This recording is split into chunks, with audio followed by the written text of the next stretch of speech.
Okay. Let's see.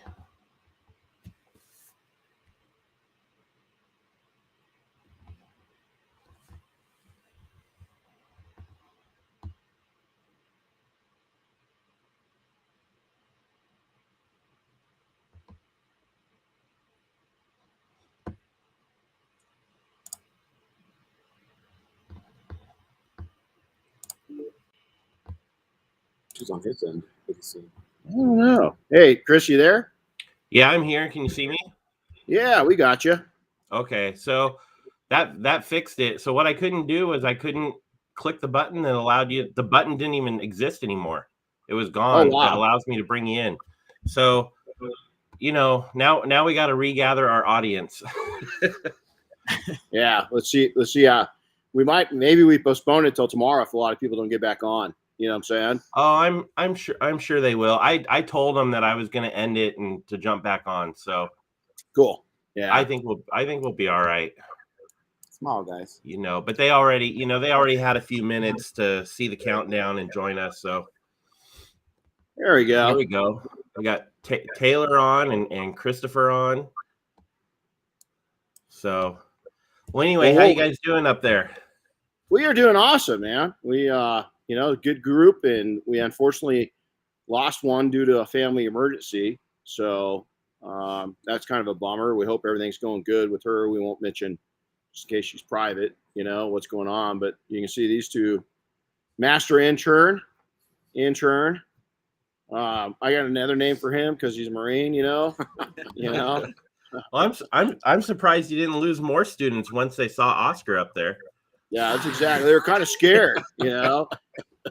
Well, it's funny because there's right now at the table with 5 of us. There's 3 of us that are military based. So it's like these others are going, oh shit, we're in big trouble, So, but four, yeah, 4 of us.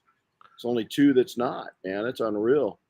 And one of us is like badass. I mean, they're all badass. These 2 are, but he's like real badass.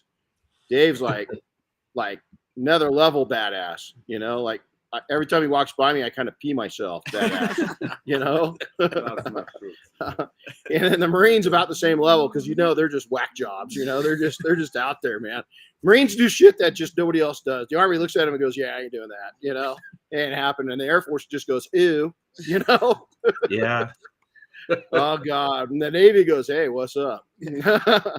So, hey, so let's go in. I want to dedicate this Gloria Rose. I lost a good friend of mine, and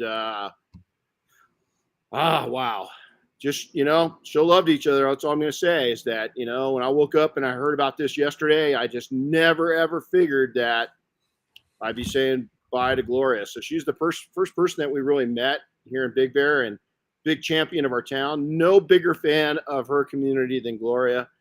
And Gloria, I know you're smiling down. Tie-in was she detailed airplanes here for a company called Wing Waxers. And we had that in common. And she just, my love affair for Big Bear. And she really loved our oldest daughter and how edgy our daughter, I mean, she met her and she's like, she had a little TV show. She brought us on the TV program a couple times, one time with our daughter. But Gloria, this is out to you. And, whole community's going to miss you, so boy, just tell people you love them when you can, you just never know what's going to happen. So we're coming off, we had a couple guests. We're coming off of MTE. Oscar, you were at MTE with us. It was killer, wasn't it? Fun, a lot of fun.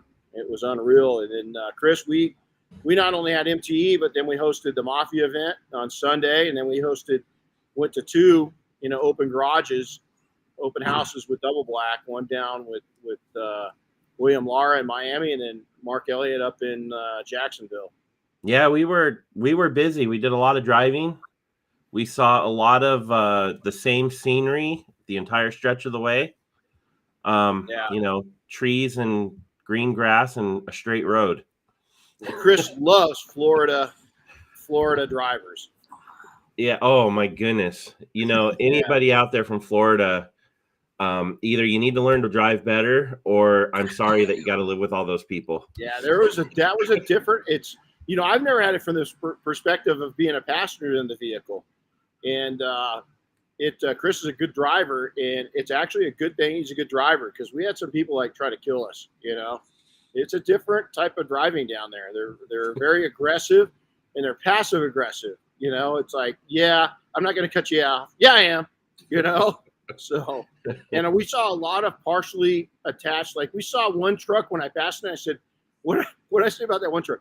That was one big dent, or that whole truck was wrinkled or something like that. Oh, yeah. The whole thing it was just the whole thing. There wasn't a straight panel on it. Was straight. The whole thing was just like, and it's like, yeah, that dude's done what he just did. How he just cut us off. He's done that a lot, so. Yep. Well, cool. So I'm going to start out. We'll start out by these guys introduce themselves. So, good morning, everyone. Oscar Hernandez, out of Ventura, California, owner and operator of 805 Detail Shop. Erik Rutledge out of Sheboygan, Wisconsin. I got Motorhead Auto Detailing.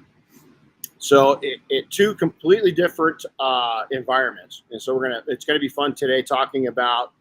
We're gonna talk a little bit about the transition from mobile, because both these guys, a lot of us did, started out mobile, right, and moved into a shop. Maybe some of you didn't, but even if you started out in the shop, you own a shop.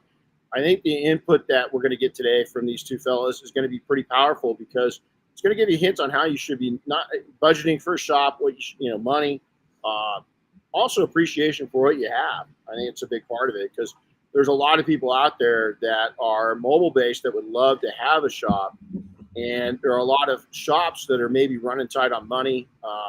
Maybe you're super huge, maybe you have the stresses or the relief of a staff, depending on how you're managing it.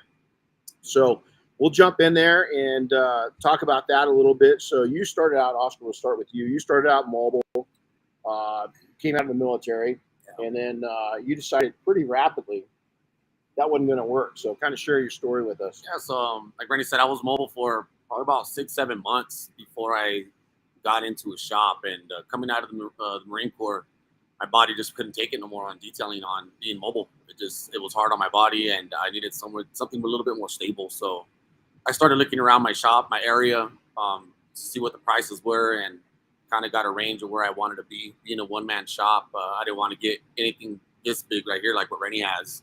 So I got into a 1,000 square foot shop about 6-7 months into detailing, and it really helped me out a lot. But the struggles to get there was, I was working a night job. If you remember, I was working a night job just to save money to get me enough overhead I saved about 6 to 7 months worth of bills and rent on the shop just before I got into it. Because just like anyone else, when you get into a shop, you think you're going to open up, you're going to have a ribbon cutting, and the cars are going to be lined up. Well, that didn't happen. Yeah.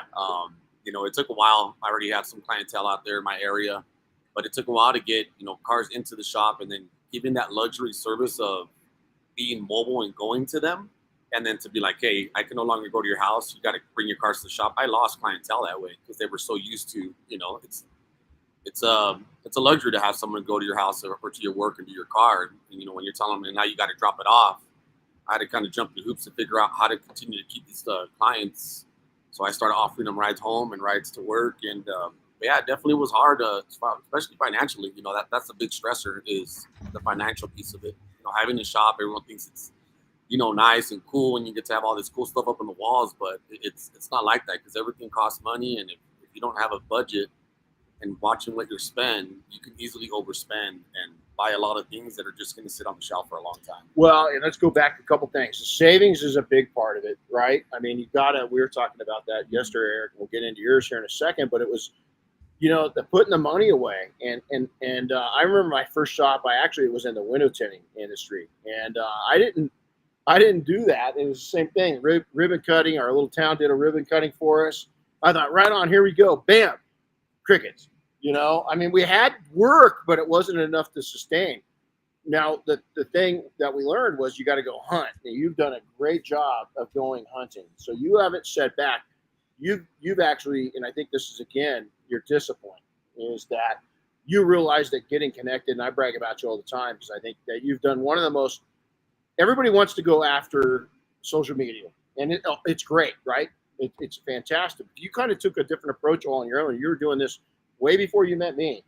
and you were going after it. So kind of explain, the hunt for you locally, what you did, giving back. So my thing is, I was stationed in my hometown, and the last 2 years that I did in the Marine Corps, I was running the Toys for Tots program. So I got really connected with business owners and taking them boxes and collecting toys and giving back to the community. So when I got out and started a business, I already was kind of a part of the chamber. So I joined the chamber and started investing in people and relationships. What can I do for them? Getting involved with nonprofits, doing special projects for them, logistics stuff. We did a Relay for Life. My first year there, I did all the logistics behind a 48-hour event that they had going on, and that really kind of got me connected to the right people that wanted to do business with me. And just staying engaged. I don't do social media. I have it, but I don't run ads. So when I say I don't do it, I don't pay for ads. I'd rather get up, leave the shop, go to a ribbon cutting, support another small business. I do a lot of networking, a lot of giving back right now. I mean, it took years to build this, what we're doing, but my insurance agent, Stephanie Sapp, and myself, we now do car shows, and 100% of our proceeds go to a nonprofit in our local area. And that really helps us on the business side. There's always going to be a business side of it. It's my logo's on, 5,000 flyers around the county, that are going everywhere. And that's promotion on my end, but we do a lot of the work. It's all the work falls on us behind the scenes on our own time. It's on top of running our own businesses. So I really just believe investing in people, and how can you help others, and then eventually that's going to turn around. So a lot of people might say, well, that's old fashioned. First off, how old are you? I'll be 40 this year. 40. So 30, you're still in your 30s. Let me tell you, this is a foundation. Relationship building has never changed. You can go back to biblical times. You can go back to prehistoric times. You can go back 100 years. You can go back yesterday. And it all comes down to relationships. And we all know, you can build light relationships. We all met people at Mobile Tech that we had never met face to face, but we kind of knew them through social media. But that connection doesn't happen until that face to face. So there's a handshake. So there's Tiffany, we hugged it out this morning. So there's that connection, right? That makes a big difference. And what Oscar's done is gone out in the community and in a very respectful way, is you've gone looking for business by serving others. Is that a good way to put it? That's a perfect way to put it. And as far as the relationships on social media, just within the detailing industry, Chris Williams out of South Carolina, right. I followed him and he followed me on social media. It wasn't until we were all at SEMA that we met. We had that connection, and now at MTE with Richard Hutchins out of the UK, we follow each other on social media on a committee together for the IDA. Is he a cool dude or what? Yeah, and then we come in and it's just like we meet at Mobile Tech, and it's that whole different connection now. Yeah. Now we're messaging each other almost every day on work stuff and personal stuff. So it's what a cool dude though. Yeah, those connections are definitely important, and investing in people is it's there. And so Erik, so now you also now you're hearing a whole. Oscar's like, hey, dude, surf's up. It's like, like cool weather, cool brews. We got waves, But you've got another thing is it's like freaking frozen tundra. You guys got 2 seasons, winter and after winter. Yeah, that's pretty much it. You got the you guys hear crickets for like 2 weeks, and then it goes back to frozen, and all the crickets are dead out of the trees. So kind of explain your struggles coming up, because this is cool. I don't care where you live, but kind of explain, your. How you went about it, and the shops. You've got a really cool approach, because you started out in shops part-time, so to say, and then just recently jumped into a shop. So I'm excited, because I kind of did the same thing. So this is fun. So when I started out, I had a truck, I got a trailer, and just started doing mobile work. And then obviously winters are bad. So what I did was I started making connections with people who had storage units or big storage facilities. And so I started working on cars, because everybody stores their nice cars in winter, and then I could work on them whenever I wanted, just as long as they were done by May, so everybody could take them out. So I did that, and then I kind of started working on boats because they were in storage as well. That got me through a couple winters, and then I finally saved up enough of grinding during the summer and winter, and got myself a shop this I think it was December. Yeah. So pretty recently. And so talk about the savings, because we talked, and this is something that I preach a lot about. So Oscar, you said 5-6 months of you had that much of overhead. Yeah. And that's just rent. And I added, the bills, electricity, Wi-Fi, whatever I have in there. Right. And, HOA fees, whatever it is, 5-6 months. in case you do have that slow month or 2 slow months. Or in this situation, mobile tech 2 weeks ago, big bear now. Yeah. So you got some time off. So I get some time off, but I know that overhead is there. Right. Not worrying about it. In that, so, and you were same way, Erik, you kind of had, several months of backup put into, how much, okay, so you just moved in, basically a couple months ago. Mm-hmm. How much savings did you have enough, overhead wise, not dollar wise, but how many months of backup did you have? And did that include your personal expenses? Yeah. So obviously with mobile, there's not much overhead, which is nice, which gave me the opportunity to save up all that.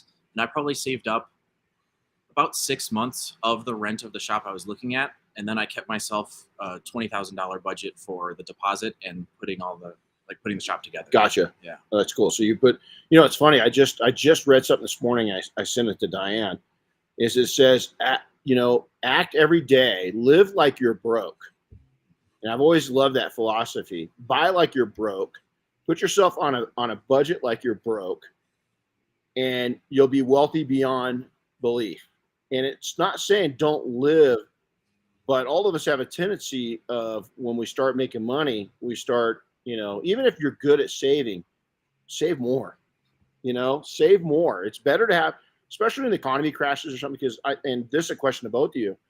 When you've got that nest, you've got a safety net like that, doesn't it? I think it frees your mind up to be a little more creative. You're just not as, you're not as freaked out. Yeah. Having a shop and working, and again, I'm a one-man shop. Erik is too. So we don't have employees. So right now, we're shut down for the week because we're up here, but we're still working our social media. We're still, booking in and talking to our clients and trying to bring in new stuff. But it does give you that peace of mind when you have that savings. And it's kind of just like having a, 9 to 5. You're not living paycheck to paycheck. You're not, spending all your money on one weekend and then you got to be broke, for a whole week until you get paid again. So definitely having a safety net.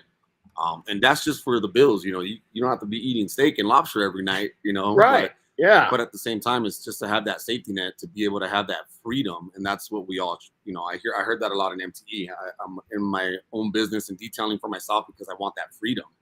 But that freedom comes with the hard work, and definitely saving in money takes a big factor in that, because if you don't have that safety net, you don't have that freedom. Right. There's discipline. And if you're not disciplined to put money away when the money's good, you're going to be really freaked out when the money's not good. And I always came through as I would put 25% of our work away. So for every $100 that I earned, I put $25 away. So on those big weeks, man, I was just stockpiling money. I get this, a detailer. I had a private banker through Wells Fargo, which is I won't even go there. If you bank with those guys, I got real sour on these guys, But my point to this is that I put so much of our income away that we have private banking. And if you don't know anything about private banking, go check into it. I mean, that's what the rich people do. And I'm, or wealthy. And so it was pretty cool to be a blue collar person, to have that level of exposure and attention at the banking level. And it's because they saw what I was bringing in and how much of that I was putting away. And they thought that's very responsible. Matter of fact, I just got a credit offer today, and I was like, I took it because it's like, you can't beat it. It's cheap money, and it just builds my credit up more. Here I am in my 50s, and I'm still always out to build stronger credit and stronger financial stabilization. Does that make sense? So now let's go through.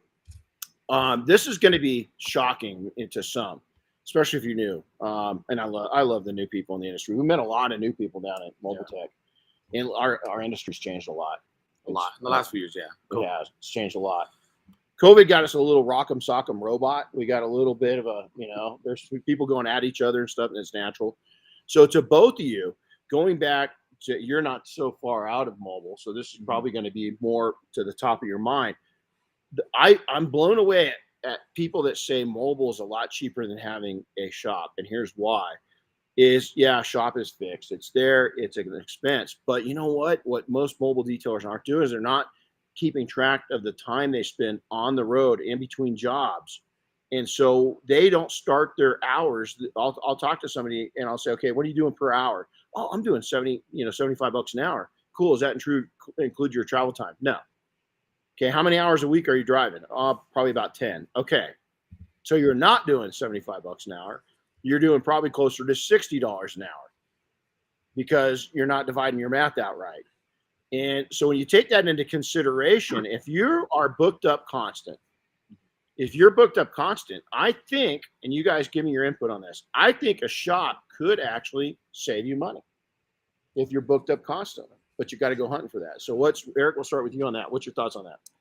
I think staying booked is key, and you've talked with me about that, with staying on the marketing train instead of being intermittent with it. But yeah, when I did mobile, I would start my clock when I left my house, which kind of saved me from those issues. And my fuel costs added up a lot, travel time, and then if you forget something and you're driving all over the place, and it's just kind of a wreck. So definitely I can see the benefits of having the shop and not having to do so much travel, and all your work's in one spot, and you can set up all your carts so you're more efficient. And the convenience is unreal. It's awesome. I'm loving it. So it's unreal. I think that there's a lot of there's a lot of setup and takedown time when you're mobile too. Mm-hmm. And cleanup that you don't have to do in a shop because it's just at your fingertips in a shop. Yeah. And the other thing I'm seeing too is you can have other projects sitting there waiting for fill-in time. If you're slow, or if you're waiting for the client to come in to deliver the vehicle, you can start on the next project. Well, and that's a good point. The cool thing we liked about a shop once we got in there, and this is going all the way back to my window tinting days back in God, it seems unreal. I'm not even going to say it. I'm not even going to say the year. Did they have window tinting back then? They did. They did. Yeah. Oh, okay. Check this out. When I first got into window tinting, when it became a thing, and here in SoCal, one of the big options so we had film, but it was difficult to work with, right? You can imagine by today, it's kind of difficult, but we had spray-on window tinting come out. And so they actually would flow it down the back windows. You had a tray. Oh my God, it was a mess. It was a mess. We never got into it. We went and watched a company came out and demoed it for us, and we just said, nah, we're not going there. And it was interesting, but that was a fad for a little bit, and a lot of people probably don't even know that, because they had flow-on or spray-on window tinting. But what we noticed was, this was the coolest part of a shop that a lot of people don't think about. Erik, you just nailed it. Is that we would take and have somebody call. And let's say it was back then, the tricky windows were Targas, Porsche Targas, the 911s had that window, Corvettes. Well, we were one of the first companies to be able to take and wrap that with no exposure lines. There's no seam lines in it. We could get it in a piece. And so we would have Corvettes, we made money off those because it was our niche, right? Well, if we were booked up, the nice thing about having a shop is we would bring those cars in, one or two of them, and just tell them, hey, if you can leave it for a whole week, we'll have it done on Friday. And that would be our fill. So we'd just we'd go and cut out a side window and do it. And then when we'd jump on the back window and get it done. That was the nice thing of having a shop, was just that you could fill extra stuff in. So Oscar, what's your take on that? I agree with the whole thing with filling in. I love having my own schedule, and a lot of people always ask me, how do you do it? Because I'll be working on a car from 9 to 11, and then I'll go to the gym, and then I'll have lunch, and I'll come in, and that's because I'm able to fill the schedule with vehicles that come in. Even sometimes after 4 or 5 p.m., a vehicle gets dropped off for the next day. If I really wanted to, I can just stay late and work it, and then have a day off the following day. And a lot of that is just having that discipline of having the schedule and staying on top of it, because I've seen that backfire on some people. And auto body, if you guys have ever been involved with that industry, you can go to some auto body shops and they got cars there for months. If you're going to take your car in there and they're going to restore it, it's been years that they just sit there. And my biggest thing is, I don't like to have vehicles in my shop if I'm not going to work on them in the next 48 hours. Right. Why have them? It's just sitting. It's just going to sit there. Again, because I'm a one-man shop and I'm doing all the work. But if I got a coating that's curing, I'm definitely bringing in the next one. There's no reason why I can't be polishing and all that and getting it ready while that car sits there. Absolutely. I definitely don't waste that type of money and time by just looking at a car curing for the next 24 hours, just sitting there. So there's always things to be doing. Correct. Yeah. And, there's always things going out. But again, it just comes into that self-discipline and being able to stay on track and on schedule with things and staying proactive.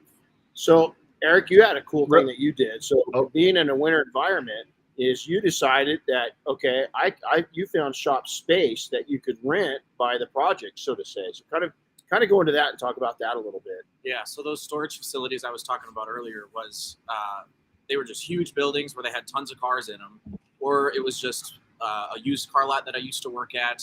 There was a gentleman who had a machine shop, but he had a wash bay that he only used, every once in a while. And so if I got jobs in the winter, and I still did this before I got my shop for this fall because it gets cold early and stays cold late. But is I would just call up whoever was the closest shop and say, hey, can I borrow the shop for the day? And I'd pay him $50 for the day so I could get my project in. That's killer. And it worked out great for years. And then we went one direction too, is that when I first started up, I was in Idaho. So same thing, winter season, right? And I fixed my garage up, not to the standards that people do now. I mean, but my shop was a nice little workshop and I could fit a car in there. And I wasn't quite as efficient because it was a smaller, tight space. But I just tell the people, hey, instead of having a car for a day, I'm going to have it for 2. And it kept me busy all winter long. And I wasn't afraid. None of my neighbors even knew what I was doing. I mean, nobody had an idea. I didn't wash it on site. I actually washed it off site and it would get a little crud on it, and then I just, no rinse it off, and get it cleaned back up. And then they'd either come and get it or I'd deliver it. And if I delivered it, I'd get it to their place and then I would do another no rinse for the delivery. And I set the expectation that, hey, the roads are bad today, or they would just go ahead and leave it. They would until the roads got better, until the weather got better. So there's always a solution. And now let's talk about staff. So hey, Renny, real quick. Uh-huh. Before we jump into the staff thing, I have a couple of questions that came in regarding the mobile detailing. And I thought maybe we could address them real quick. Absolutely. Billy asked about mileage and mileage charges. So if you're a mobile detailer, how can you work that in, getting paid for your time to travel to the job site? Should you just build it into your quotes? Should you have a mileage charge? What do you think? So what I was doing is there's an actual app that my CPA pushed me to when she found out when I was doing mobile. I started going through bookkeeping and all that, and they were kind of breaking everything down for me. There's an app from the minute you leave. If it's business related, you track all your miles, and it just goes into your books at the end of the month. You track all your miles. If it's personal, you push them to the right. If it's business, it's to the left. And then you can literally see how much money you're making on that if you're working. If it's travel for one site to another, you can get reimbursed for all of that stuff at the end of the year. And then how we charged for it back in the day, because we had an area that was a small county. This happened both in Texas and up in Idaho. And even here in SoCal, we had an office here at my buddy John. Is what we do is somebody would call, and let's say John was located in Highland, East Highlands Ranch. So let's say somebody called Rancho Cucamonga. He knew it was going to take him half an hour out and a half an hour back. So when he found out where they were, he just added 1 hour of labor. So whatever your shop rate is for your mobile operation, hopefully it's at $75 to $100 an hour. He would add $100. He wouldn't tell the customer that. And then they say, oh, wow, well, that's a little more expensive. And he goes, yeah, well, I got travel time and so forth, and we do, absolutely gorgeous work. And we'd love to, we think that you're going to really see our quality justifies the additional cost. And so he would put that out there. And if they said, no, thanks, you either got to you start eating jobs like that, you're going to go broke. It's not a good thing to lower your standards. People need to raise their standards for you, not you lower your standards for them. Yeah, so what I did was when I had people call me, they'd ask for prices. We'd talk about the packages. I wouldn't give them a price until I figured out where they lived. So then I could incorporate it into the price, or if it was really far, or sometimes I'd ask that first. I'd say, great, where are you from? Like, what town are you from? Because, my area is very spread out with the, county roads and country roads and stuff. So yeah, figuring that out before you give a price can help reduce having to add the fee on, because then they're like, oh, $300 for a detail. It's kind of pushing my budget. Let's do that. And then you hit them with a $40 or $50 travel fee. Then they're like, I don't really want to do that anymore. So it all comes down to wording. When I offer rides to my clients when they drop off the vehicle to work and home, but the first question is, where are you coming from? Or are you local to the Ventura area? Mm-hmm. If they say Camarillo, Oxnard, Thousand Oaks, I'll do it. But if they're going to Santa Clarita in the LA area, it's like, no way. That's an hour and 15 minutes. Yeah. And I just incorporate that into the getting to know your client. I usually bring that in with how did you hear about my business, or how did you hear about me? And then it goes into where you're from, and then just gather it without being too. If anyone's looking, Chris, for that app, it's called Mile IQ, and it tracks all your business miles. That's specifically what it's for, is to track business miles. So Mile IQ is what it is. You can get it down on the App Store. If you guys don't have it. And our accountants, so our vehicles, we've got vehicles that are solely for business. So 100%, everything goes onto that vehicle. There is no personal mileage. So if you've got a van that you're not using, that's all you're using it for is your business, talk to your bookkeeper and your accountant, your CPA, and they'll figure that out. And that's really the cleanest way to go about it, is just to have something that is dedicated 100% to the business. Once you get to that point, and it's not too difficult. So, okay, Oscar, when you went mobile, you've got a truck. Did you go trailer or did you go van? I literally had everything out of my truck. Everything out of your truck, Everything in the bed of the truck. The bed of the truck. I moved the seats up. I just kind of adapt and overcome. I didn't have no fancy rails coming out. I built it out of pallets. I bolted everything down to pallets, and it was hard moving and hauling everything because you couldn't get the latest and greatest things. Right. So I had to make it work. All my containers were in the back seat. All my towels, everything. I just got 30-gallon bins and went from that, and that works. And set up definitely took about 20-30 minutes at each site, and then breaking down took another 30-40. So all that stuff, and I was not charging enough, and my CPA literally said, "You're about to go broke. All that savings is going to go away." So that's when I'd open up my eyes and started doing the prices and all that stuff. But yeah, I didn't even get into a trailer or a van. It's literally everything out of my 2012 Chevy Silverado that I ran everything out of there. Taylor asked a great question. How do you grow a mobile detailing business then? This is a huge demand. Mobile work generated $98K last year. So here's my first question. Absolutely. First off, Taylor, the first thing I did, I always started out mobile, and I never shut a mobile operation down. So once we moved into a shop, we kept the mobile option there, but it was the premium service. So Taylor, for instance, if somebody called in and we gave them a quote and it was $600, it was at least $100 to $200 more for mobile. We just added that on there. When I say at least, is we took into considerations we just talked about. Where they were, did they have a garage for us to work in, and how far out and back was it going to be? And so we did, coatings. We came in, we sold our last shop. Coatings were just really, really starting to get popular. We would do a basic coating at somebody's location, but we wouldn't do any advanced paint correction or advanced coatings on location. We brought that back in. That had to come into the shop. But so it absolutely, now 98K. I'm not, and this is aimed at Taylor himself. I'm not impressed when somebody tells me they sold $1 million worth of detailing. I'm impressed at what did you make off that $1 million?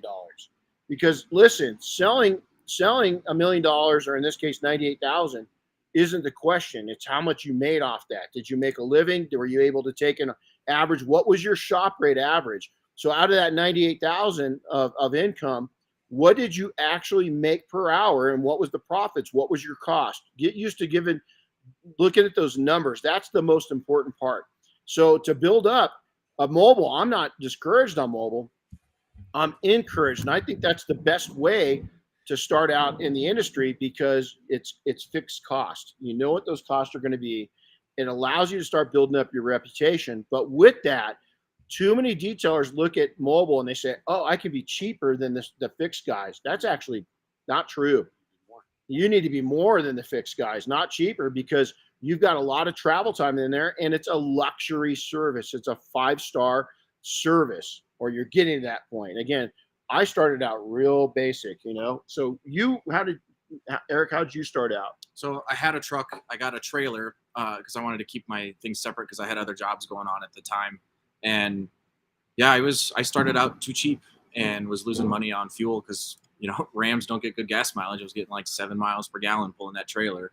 And so it was, once I got my prices up, it worked. And people would pay for it because it was luxury. I'd pick up their cars from work and take them to whatever shop I was renting for the day and drop them back off before they were done with work, and they'll pay for it. There is get this is a great idea. And if you got any of you guys incorporating this in your business, I just expect a little wet my beak fee off this. Just kidding. We had one of our mafia members that took and got into detailing. They got into mobile, and immediately they started building up there. They did it like Oscar. They went out and really got connected at their local area. And this was just a few years back. And they had a huge corporate America was setting up around them. So they had these campuses. They were in right outside a suburb of Denver. Okay. So they had all these big companies setting up. Well, what they ended up doing is they were going out there, but a lot of the executives didn't like giving up their cars. So they started a whole nother service called overnight detailing, part of their company. And what they do is they would pick the customer's car up at their home when the customer got home at 7 or 8 at night, and it would be back there and ready for them in the morning. So they did overnight service for executives. They killed it so much so I think they ended up selling their company to another competitor that ended up buying them out.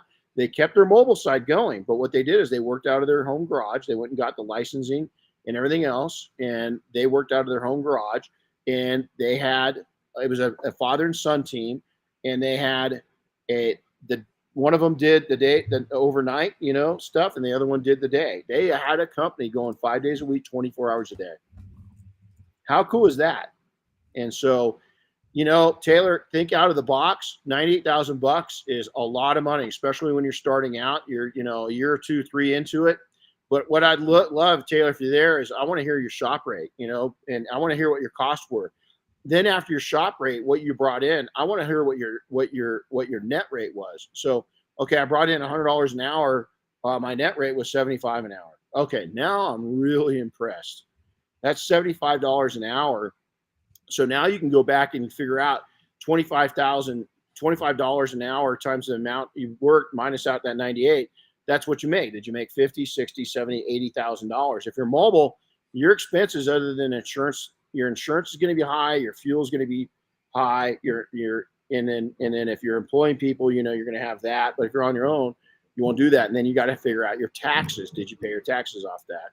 I just read something. There's somebody starting up training. God bless people's souls. This person talked to me not too long ago and is getting into mentoring people, but hasn't paid their federal taxes in 10 years. And I'm like, well, why? Oh, I take all cash. Man, they're going to come after you. I don't care if you're mobile or not. You're going to survive that, especially if you're in California, New York, the hungry states right now, Colorado, believe it or not. They're going to come after you.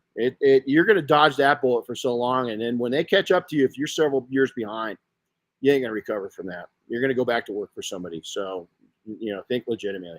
But Taylor, thanks for that question. That was a great question. So, all right. So, Chris, any other questions before I'm going to wrap this thing up and ask these guys a couple more questions. So we talked about knowing your numbers, right? That's really important. Know what it's costing you to do the detail. I can tell you right now, all the way back to from 98 until 2010, a stage 1 in 98 cost us $9. Okay, to provide all the products, the pads, the equipment, everything. It was $9 in hard cost. In 2010, that had gone up to $13.97. So when you took our pad costs, our product cost, all that into it, not our labor, just raw materials, it cost us $13.97 to do a stage 1. Okay, I knew my numbers, and I still do. You'll ask Diane. I can see a hiccup from a mile away. If I see a little blip on our expenses, and the reason why is I've got an app for our CPA and our accountant, our bookkeeper built us. But even before they know, my spidery senses go off, and I know when we're spending too much money. I know when we should be spending money and when we shouldn't be money. Listen, it's all dependent on what's coming on. I look at what Chris is doing. I look at deposits coming in. And if deposits slow down, we're booked out for training now until June. I don't care about that. Well, how are we looking past that? I don't spend based off. I look at things. If things are staying steady, I stay steady with my spending. If things slow, I'm slow with my spending. If things speed up, okay, that's when I do improvements to the building. The other thing I look at before I wants versus needs. Okay, do you need it, right? Or do you want it? We've all, and detailers are guilty of that. I think the first podcast that we did, I said it, and a lot of people, you may laugh at it, but I call myself a detailer on a budget. You got to have a budget. There's always someone's always flexing something on social media, and I want it. I want that flex. Bluetooth speaker in my shop, but guess what? I was using speakers that Chris was probably using back in his old days. I remember he's seen them. He goes, "I used to use these speakers." Yeah, way back. Production. Yeah, way back. You know what? Those speakers work just as great as that Bluetooth one. That's it. And it's knowing again your numbers and your spending. I think this last year the first thing I bought that was brand new for my shop was those wall lockers that Chris came out and helped me. Chris Williams out of the East Coast came out and helped me put up. Everything else was, the display cases and everything, the tables and all that. It's Craigslist or whatever it is. And like I said, laugh at it. People have been in my shop. It's like, it's a nice shop. Oh, it's a cool but shop. You don't need to go out and buy the latest and greatest. I always look at who's started up a business and they didn't make it. And now they're selling all their stuff. Oh yeah. There's a lot of that. There's a lot of that. You especially can in LA. Yeah. There's a lot of that, the shops pop up and whatnot. And then just all of a sudden they got to sell.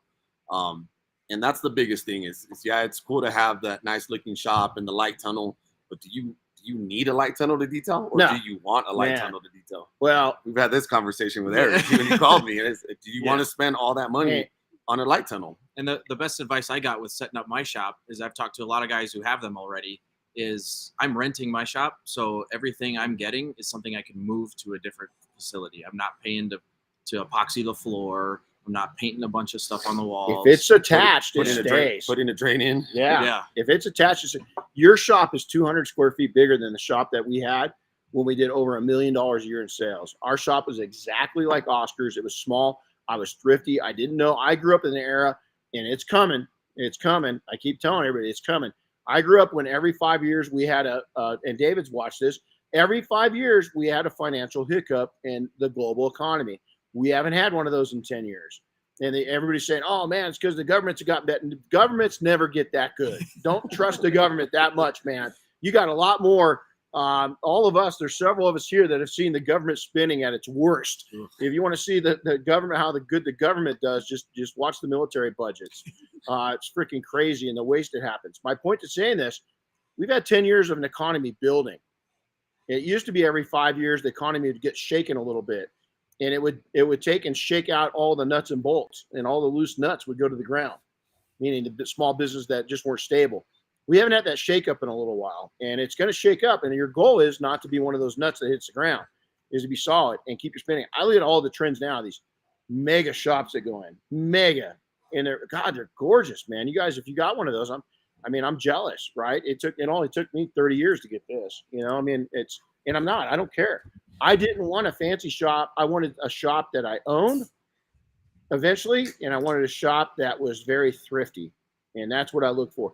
I didn't look for mainstream because I didn't want mainstream. We had a lot of nice vehicles in our shop, and I really didn't want people knowing where we were or what we did. I just wanted to go under the radar, and I was about relationships and reputation. That's what I sold off of. All right, so closing it down, walk, crawl, run, okay? So we've heard our stories about walking or crawling and then walk and then run. Is that this to me, my shop right now is a run. I've only done this twice in my entire career. I only got up and ran twice. And the reason why is because I leased the other shops and I took it to a walk base. Everything I put in that shop was not bolted to the walls. The only thing that was secured to the walls was paint. That was it. The flooring was, I could lift it up and take it with me. And the other thing to be careful of is triple net leases. If you go into a triple net, you're in trouble. If you don't know what a triple net is, look it up. You should be in a standard monthly lease, not triple net. Triple net, they pass on all the cost, all the taxes, all the improvements of the buildings and properties to you. An illustration of this is I got into my first lease ever was a triple net, and all of a sudden they came through and they re-blacktopped all the parking lot and they re-striped it, and I was so happy until I got the bill. They divided that by 33 units, and I owed them $3,900, and it was non-negotiable because that was a triple net, and I passed it on. At the end of my lease, I was going to re-sign up my lease. They were pushing for a triple net. I said no. I found out they're going to re-roof the entire building, and that was going to be about $7,000 each unit. to pay for that. And I just said, thanks, but no thanks. I found a new location and I didn't go back into the lease. So there's all kinds of stuff. So, okay. Parting messages. Let's do this too. We're going to give a little plug because Oscar's really involved, as is Diane and I and Chris, into the IDA. So let's talk about what's going on with the IDA for a second, then we'll depart. Good things coming out IDA. There was a lot of talk for a few years now about the consumer website. Consumer website is something that us detailers can turn around and send to our customers, and it's up and running now. We have a lot of stuff to work on it. By the end of March, we're going to have a map involved in there to where the consumers can actually go out there and find certified detailers within the IDA. It's kind of like the map that we have on the IDA website. If you're a member already, you can actually go out there and find other members. This Oscar, is something that you can what's the What's that? URL for that again? It's Detailing Nearby that Josh came up to. DetailingNearby.com. And you go on that website right now, and it's just a landing page, but we even broke down the conversations that you already have with your clients. And I've used this on a couple of mine where I just sent to new clients, and it literally breaks down the difference between the wax, the seal, and ceramic coating. I mean, a lot of us had that nailed down, but how cool would it be? I mean, it's up right there. Chris has it up right there. Attached to this, you're going to be able to find, the detailer, find a detailer. We're going to have resources out there for the consumers.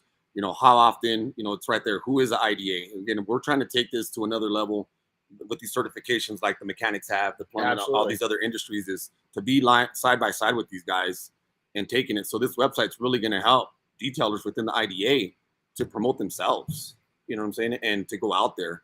Another thing we have is, if you didn't know, we have a lot of committees within the IDA for social media. We have health and wellness. We have trade show and education. If you want to get involved, go into the IDEA website and just hit that button.